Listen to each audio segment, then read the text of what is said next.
ये पॉन्स से स्टार्ट होता है, लेकिन ये डायरेक्ट 7th नर्व स्टार्ट नहीं होता है पॉन्स में, ये पहले 6th नर्व को सराउंड करते हुए ये आता है और ये इंटरनल एकॉस्टिक मीएटस में आकर के देन लैटरली बेंड होता है और लैटरली बेंड होने के बाद ये बैकवर्ड जाता है और बैकवर्ड कहाँ आएगा? पैरोटिड ग्लैंड में। तो पैरोटिड ग्लैंड में आकर के ये कुछ ब्रांचेस बनाता है, आप लोगों को दिख रहा होगा टेम्पोरल ब्रांच, यहाँ पे आप देख सकते हैं हम लोग ऐसे याद किए हैं, this is temporal branch, zygomatic branch, buccal branch, marginal mandibular branch and cervical branch. तो ऐसे हम लोग याद कर सकते हैं।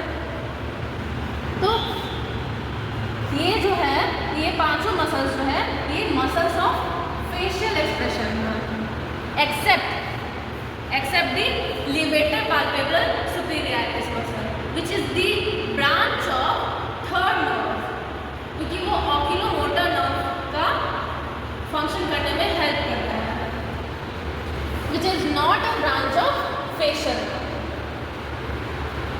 Then ये हम लोगों ने पढ़ लिया अभी तक इसका फेशियल नर्व का कोर्स। अब हम आते हैं डिस्ट्रीब्यूशन एंड ब्रांचेस पे। तो ये 7th नर्व यहाँ पर आकर के डिस्ट्रीब्यूट हो रहा है और ये आगे जा कर के यहाँ पर ग्रेटर पेट्रोसल नर्व बना रहा है, ये आपको दिखाई दे रहा होगा ग्रेटर पेट्रोसल नर्व, और नीचे से ये सिंपैथेटिक प्लेक्सस आ कर के ये ऊपर जा रहा है और इसको डीप पेट्रोसल नर्व कहते हैं, greater petrosal nerve and deep petrosal nerve. ये ग्रेटर पेट्रोसल नर्व और डीप पेट्रोसल नर्व ये जहाँ पर मिल रहे हैं इसको हम लोग कहते हैं टेरिगॉइड कैनाल। ये मैंने यहाँ पर शो किया टेरिगॉइड कैनाल को, और ये टेरिगॉइड कैनाल में आगे जा कर के ये नर्व एक निकलता है जिसको हम लोग नर्व टू टेरिगॉइड कैनाल कहते हैं, जिसको एक स्पेशल नेम दिया गया है जिसको हम लोग कहते हैं विडियंस नर्व। एंड ये आगे जा कर के विडियंस नर्व सप्लाई करता है हमारे लैक्राइमल ग्लैंड को। फिर हम नीचे आते हैं और देखते हैं ये मिडिल ईयर को भी सप्लाई करता है, स्टेपिडियस मसल बनाता है।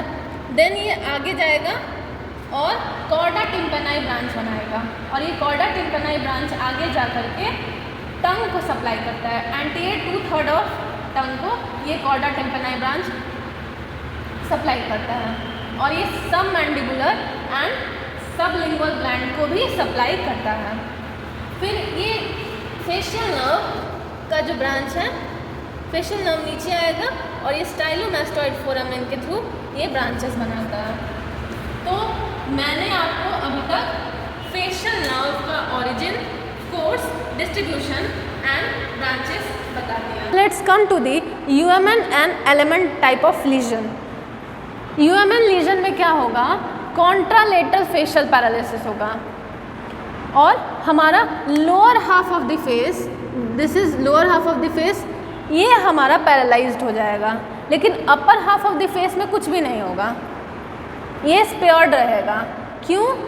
क्योंकि अपर हाफ ऑफ द फेस को जो है वो सप्लाई होता है कॉन्ट्रालेटरली भी और इप्सिलेटरली भी। ये सप्लाई होगा, ये देख रहे होंगे आप, ये सेम साइड से हो रहा है और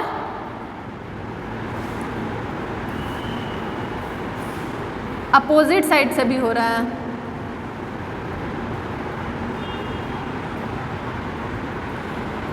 एलिमेंट लीजन में क्या होगा? एलिमेंट लीजन में इप्सिलेटरल फेशियल पैरालिसिस होता है, क्योंकि एलिमेंट लीजन जो है ये हमारा क्या करता है, complete half of the face को पैरालाइज्ड कर देता है। तो complete half of the face that is, ये यहाँ पे सप्लाई करता है, ये यहाँ पे upper half of the face में and lower half of the face में, तो दोनों जगह सप्लाई हो रहा है। तो हमारा upper half of the face and lower half of the face both are gone, तो इसलिए complete half of the face का पैरालिसिस हो जाता है। और इसमें सेम साइड से ही नर्व सप्लाई करता है हमारे one side of the face को।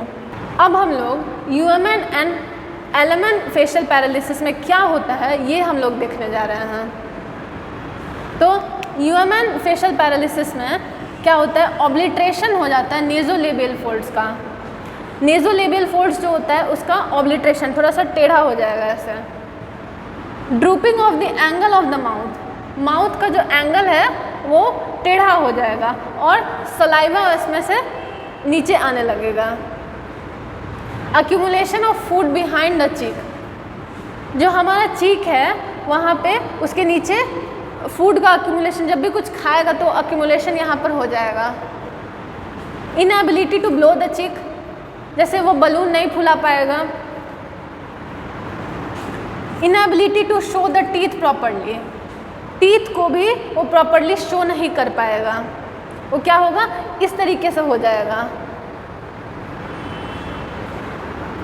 ये तो था यूएमएन में। एलेमन में क्या होता है, एलेमन में ये तो फीचर्स होंगे ही और साथ साथ ये भी आपको देखने को मिलेंगे, जैसे कि inability to raise the eyebrows, eyebrows ऐसे नहीं उठा पाएगा।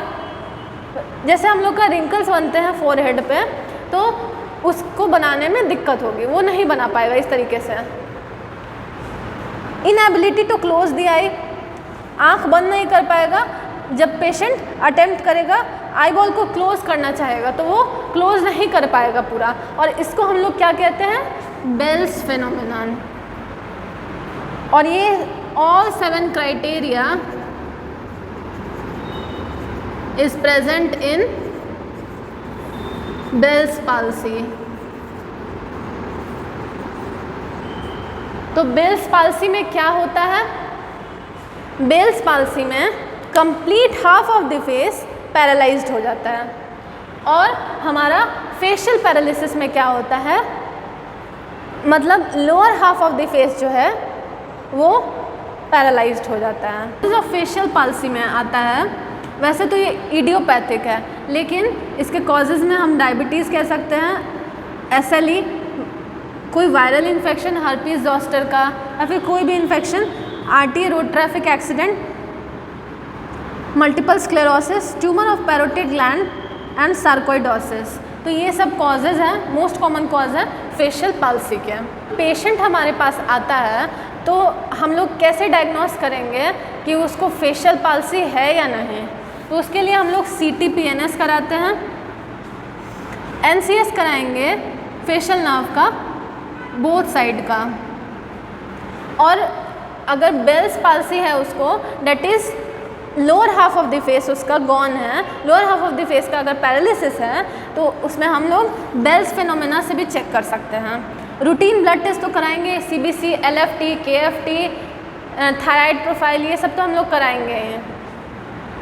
तो ये थे डायग्नोसिस एंड पार्ट। तो ट्रीटमेंट में अगर हम लोग को दिखाई देता है कि वो वायरल इन्फेक्शन है तो उसमें हम लोग एसाइक्लोविर, वैलसाइक्लोविर दे सकते हैं, स्टेरॉइड्स भी देंगे एंड मल्टीविटामिन। और बेल्स पाल्सी में क्या होता है कि आँख खुला रह जाता है, वो क्लोज नहीं कर पाता है आइज़ को, तो ऐसे में तो बहुत ज़्यादा प्रॉब्लम हो सकती है और प्रॉब्लम बढ़ सकती है उसको, तो इसलिए हम लोग उसके लिए आई ड्रॉप देते हैं एंड आई पैड देते हैं। और बहुत ज़्यादा अगर फेशियल नर्व का अगर कंप्रेशन हो गया है तो उसके लिए हम लोग ऑपरेशन प्रेफर करते हैं।